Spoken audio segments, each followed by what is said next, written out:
Muy buenas, ¿cómo están? Mi nombre es Martín de Wayful. Les traigo una nueva presentación semanal con los temas más relevantes de la semana. Primero que nada, el temario, los temas a tratar. Vamos a hacer un brevísimo repaso semanal por lo que estuvo sucediendo más que nada en Estados Unidos. Muy pocas noticias por ese lado, así que me puedo enfocar en otros temas más interesantes, particularmente la crisis de la deuda en Japón, un tema que se ha vuelto a poner de moda. ¿Cómo podría paradójicamente una crisis de deuda japonesa ayudar a los Estados Unidos? Y otro tema que me parece muy interesante, la posible japonificación de la economía americana. Primero que nada, lo más relevante de los mercados en la semana son simplemente estas dos pequeñas noticias. Se amenazó a Europa con subirles las tarifas al 50%, con la correspondiente marcha atrás en 2 días. Esto lo hizo, por supuesto, el presidente Trump. Hubo una amenaza a Europa de subirle las tarifas al 50% mientras se negociaba. Esto se iba a implementar a fines de junio, pero luego de ver la reacción de los mercados, se dio marcha atrás con la medida y se la pospuso en teoría por un mes. Este tipo de cosas van a ser bastante más comunes. En la presidencia anterior de Trump fue bastante similar. Tenemos algún título medio rimbombante o exagerado. Al poco tiempo se vuelve un poco para atrás. Esto tiene un efecto de bastante volatilidad en el mercado, pero a medida que se va repitiendo en el tiempo, la volatilidad de cada uno de los eventos va bajando. Eso debería ser lo que debería tender a pasar con este tipo de declaraciones de Trump. Y también se amenazó, una semana de amenazas, como verán, se amenazó con tarifas a Apple. Esto es porque Apple quiere mover su fábrica de iPhones desde China hacia la India. A Trump esto no le gustó nada. Él quiere que se fabriquen los teléfonos en Estados Unidos. Así que la amenaza fue ponerle una tarifa del 20% a Apple si llega a fabricar sus teléfonos en India. Y es un número un poquito raro, porque es un número que no es lo suficientemente alto como para que Apple mueva su fábrica de la India a los Estados Unidos, pero sí es un número lo suficientemente alto como para lastimar a Apple y causarle daño a los consumidores. Así que es medio extraño el número. Si realmente la intención fuera que Apple volviese a los Estados Unidos, las tarifas tendrían que ser directamente prohibitorias, tendrían que ser tarifas arriba del 100%.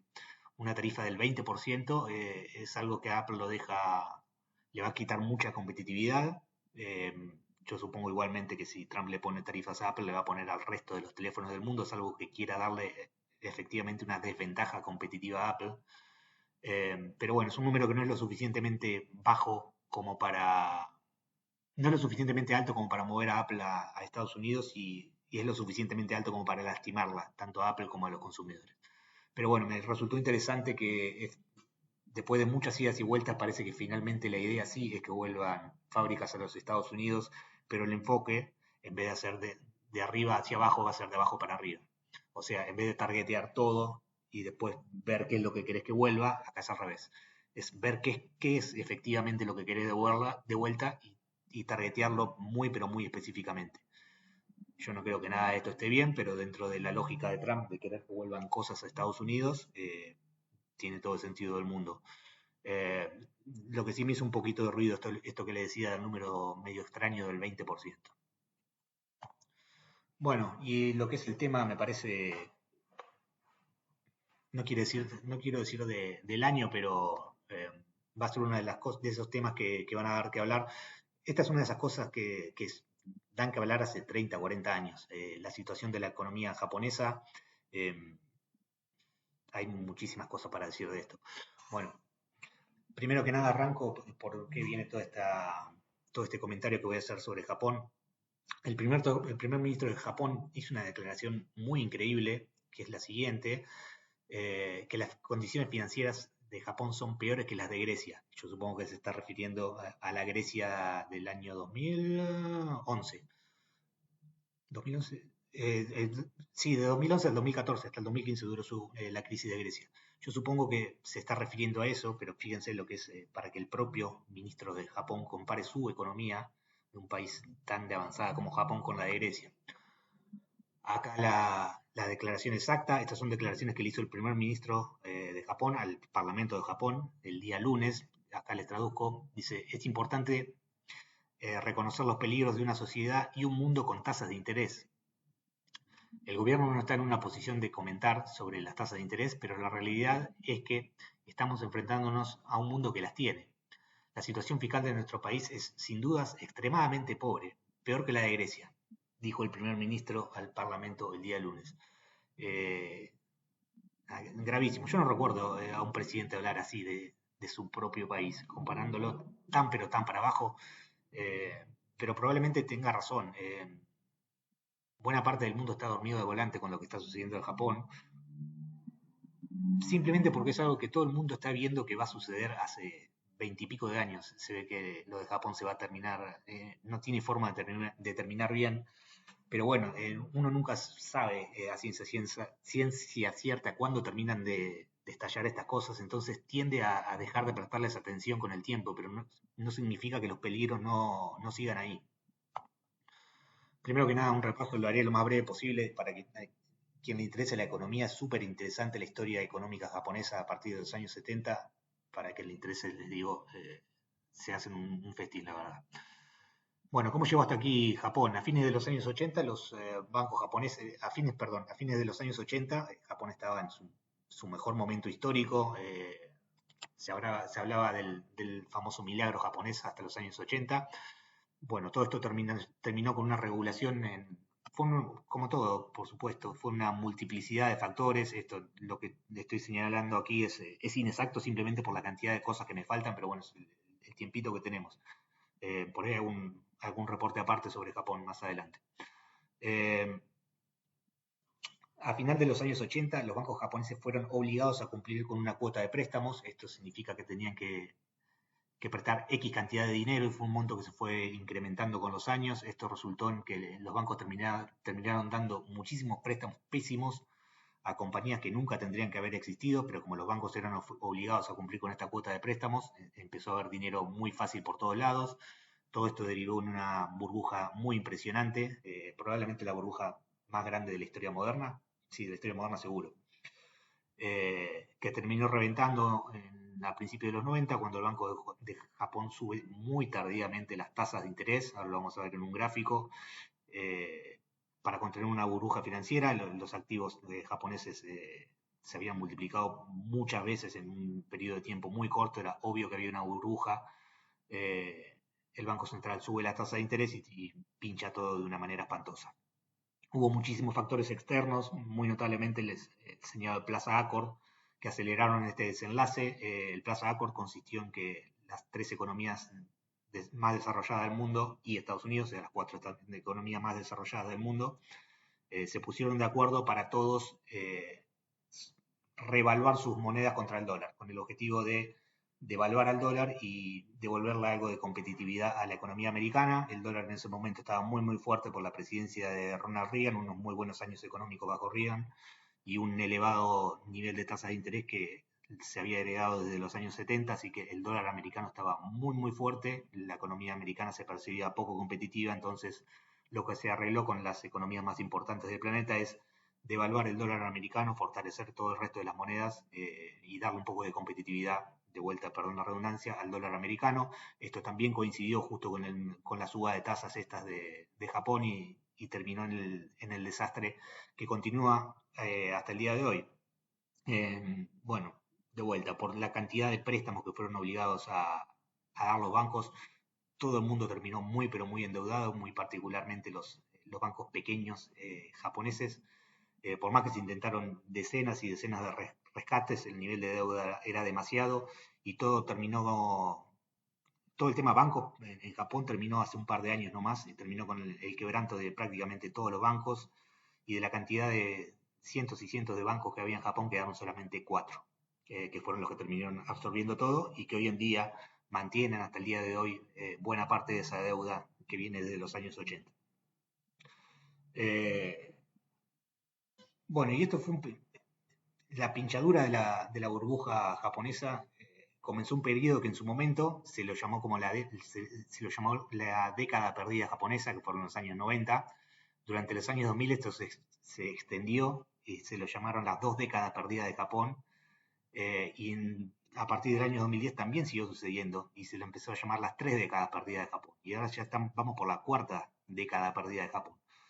Es un periodo de 35 o 40 años donde Japón no creció, no solo no creció, su economía se contrajo, más que nada el poder de compra de Japón se contrajo muchísimo, la población envejeció y terminaron con un problema de déficit enorme, un problema de deuda enorme y con un sistema de pensiones completamente quebrado, con una deflación que les dura hasta el día de hoy. Un par de gráficos para mostrar algunas cosas. De vuelta se podrían mostrar miles de gráficos. Acá traje un gráfico con las tasas de interés en Japón. Acá se ve claramente, acá es lo que señalo, la suba de las tasas de interés a fines de los 80 es lo que hace quebrar eh, lo que hace estallar a la burbuja japonesa. Fíjense que después eh, los reguladores obviamente tratan de compensar para el otro lado y llevarán las tasas de interés a cero. Y ahí se quedaron durante 30 años, ya van a ser casi 30 años de un país con tasa de interés en cero y con deflación. Vemos también el tipo de cambio real en Japón, o sea, esto tiene en cuenta también el resto de las monedas a nivel mundial. Cuando el gráfico baja significa que el yen se deprecia, cuando el gráfico sube significa que el yen se aprecia. Y acá vemos cómo se ha devaluado el yen espantosamente contra todo el resto del mundo. Tengan en cuenta acá en este gráfico que, como les digo, incluye las monedas del resto del mundo que también se devaluaron. Lo que ha sucedido es que el yen es la moneda que se ha devaluado con mayor velocidad.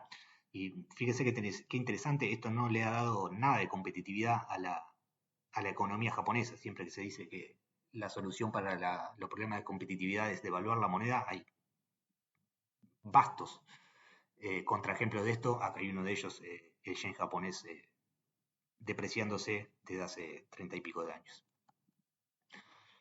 Y acá gran parte del problema de la deuda japonesa, de toda esa pelota enorme que tiene Japón dando vueltas, es que ya le están empezando a subir las tasas de interés. El mercado lo está vendiendo más que nada los bonos largos. Esto hace que la tasa de interés, por supuesto, suba y al gobierno le cuesta mucho más refinanciar su deuda. Esto es igual que en cualquier lugar del mundo. Notablemente ahora mismo en Estados Unidos estamos teniendo un problema bastante similar con los bonos a 10 años.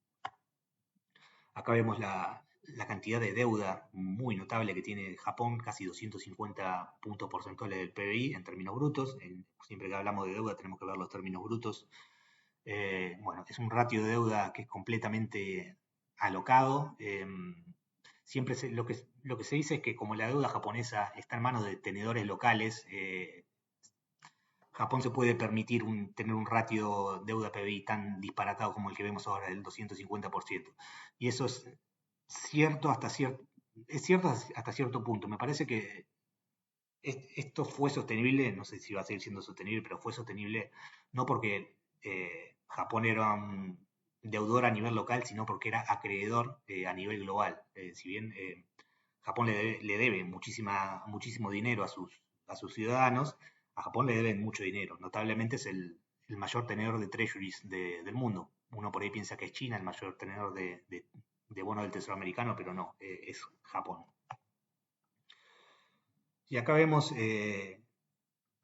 este gráfico me causa bastante gracia. Esta es la cantidad de bonos, de la cantidad de bonos que están dando vuelta emitidos por el Tesoro japonés, ¿cuántos tiene el Banco de Japón, el Banco Central de Japón?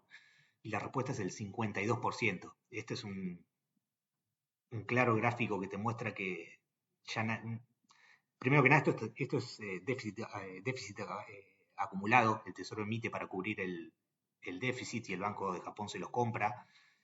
Yo supongo que no se lo van a devolver nunca por cómo viene la cosa.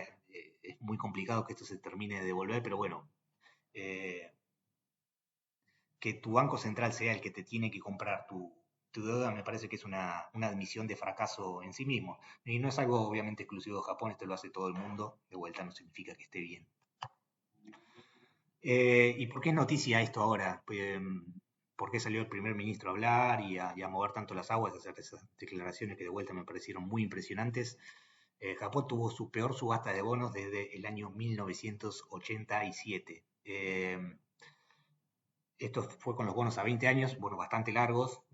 Japón en la parte larga suele emitir 20, 40 y 60 años. Y acá vemos que el mercado ya le está repudiando al menos la emisión de duration, la emisión de bonos un poco más largos. El mercado se la repudió acá clarísimamente. Esta subasta tan pésima hizo que el mercado de bonos japonés, no quiero usar la palabra colapsara, pero tuviera un día muy pésimo. Y acá, de vuelta, ¿por qué salieron las noticias? ¿Por qué fue noticia esto? Que de vuelta no es ninguna noticia, es algo que todo el mundo viene viendo hace muchísimos años. Porque empezaron a crujir los primeros que crujen cuando hay problemas financieros, cuando tenés algún problema de ingeniería financiera en tu economía. Lo primero que empieza a sufrir generalmente son las aseguradoras. ¿Y qué tenemos acá? Una nota en Bloomberg que salió hace 2 días, que dice: cuatro de las más grandes aseguradoras de vida de Japón reportaron pérdidas de 60 mil millones de dólares en pérdidas no realizadas en las tenencias de sus bonos domésticos. Esto significa que básicamente que los bonos en yenes eh, cayeron mucho de precio. Ahora, estas son pérdidas no realizadas. Significa que son pérdidas, como dice aquí, de papel. No es una pérdida real hasta que vos no vendés. Y la idea, ¿por qué son pérdidas de papel? Porque contablemente, esto es una trampita contable que no me gusta para nada, pero es como se hace. Si vos pones tu deuda en una cajita que diga que vas a vencimiento, no deberían hacerte mark to market, o sea, no deberían no debería hacerse este cálculo que está haciendo Bloomberg, porque se estima que vos vas a ir a vencimiento y una vez que vence el bono se te repaga todo al 100%. Eso sí, en teoría funciona. El tema es que por ahí tu compañía necesita dinero y se ve forzada a vender estos bonos a pérdida. ¿Qué es lo que le pasó, por ejemplo, al Silicon Valley Bank? Que sí, o sea, contablemente, si vos ves el balance, como lo tienen en la caja esta, que van hasta maturity, vos no ves la pérdida no realizada por el valor de los bonos.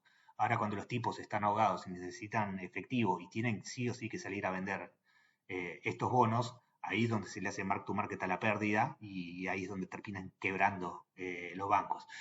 Eh, Me parece que el tema de la semana es este. Tenés un riesgo muy real de que pase algo similar a lo sucedido con el Silicon Valley Bank, con las aseguradoras japonesas. Ellos por el momento dicen que no, pero escuchen esto que interesante, dicen que van a cubrir las pérdidas no realizadas por sus tenencias en bonos, lo van a cubrir vendiendo equity, o sea, vendiendo acciones de compañías japonesas. Así que vas a tener un golpe también por el lado del equity. De vuelta, nada que todo el mundo no venga viendo hace 20 años, pero de vuelta, como son cosas que vemos, escuchamos hablar hace tanto tiempo, dejamos de prestarle atención y nos olvidamos la relevancia que tienen. El problema japonés a mí me parece que no tiene solución por ningún lado que no implique una increíble cantidad de dolor para el pueblo japonés. Deberías defoltear tu moneda básicamente o defoltear tu deuda, que de vuelta está toda tenida domésticamente. Les había hablado del riesgo de japonificación de la economía americana. Sí, es algo que también se viene hablando hace bastante, de estas economías que corran apalancadas con un nivel de deuda tremendo, y el mundo no ha encontrado solución a cómo salir de ese problema. La solución que dan los teóricos es, bueno, tenés que crecer más rápido de lo que te da tu déficit, pero es completamente inviable. Hoy en día con Estados Unidos, con un déficit del 6-7% del PBI, tendría que crecer a una tasa que no crece ni la India. Así que bueno, son problemas de muy largo plazo que de vuelta nos olvidamos, dejamos de prestarle atención, pero siguen estando. Es algo que le puede pasar a Estados Unidos, ya hay muchas señales de que va para ese lado. Va a ser un problema así como lo tiene Japón, no la semana que viene, ni en 2 años, ni en 5 años. Por ahí de acá a 10 años empezamos a ver cosas similares en los Estados Unidos, pero de vuelta, cosas a las cuales prestarle muchísima atención. Esto es gravísimo. Por ahí puede beneficiar a Estados Unidos simplemente por la demanda de duration. Si los japoneses ya no tienen, las aseguradoras, las compañías japonesas y muchísimas otras, porque todo el mundo va a buscar duration a Japón, si ya no se busca Ya el mundo ya no quiere duration japonesa por esto mismo que les acaba de pasar a los bancos. Esto increíblemente puede ser positivo para los Estados Unidos porque Estados Unidos está necesitando como agua del desierto demanda por duration en sus bonos. Así que tal vez, y solo tal vez, si a Japón le va muy mal, toda la pelota de deuda americana que está concentrada en tramos cortos, si hay suficiente demanda por duration, tal vez se pueda correr hacia tramos más largos. Así que nada, eso es todo por esta vez y nos vemos la semana que viene. Chau, chau.